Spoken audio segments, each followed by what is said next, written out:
প্রিয় দর্শক, আসসালামু আলাইকুম। তো দর্শক, যাকে দেখতে পাচ্ছেন তার নাম হচ্ছে নুসরাত। নুসরাতের বাবা আছে, মা নেই, ছোট একটা বোন আছে। নুসরাতের বাবা একটি ব্যাংকে দারোয়ান। তো সেখান থেকে বেতন যা পায় তা দিয়ে নুসরাতরা চলে, কিন্তু অনেক কষ্ট হয়ে যায়, কারণ সামান্য বেতনে সংসার চলে না, উপরি কোনো ইনকামও নাই।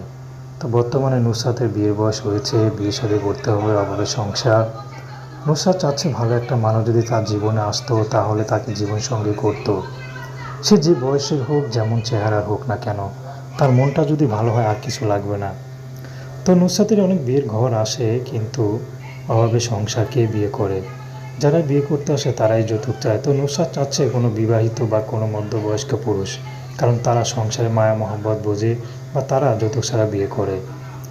তো দর্শক, এই ছিল নুসরাতের সংক্ষিপ্ত জীবন কাহিনী। তো প্রেম, ভালোবাসা, বিয়ে শাদী করা একান্ত আমাদের ব্যক্তিগত ব্যাপার।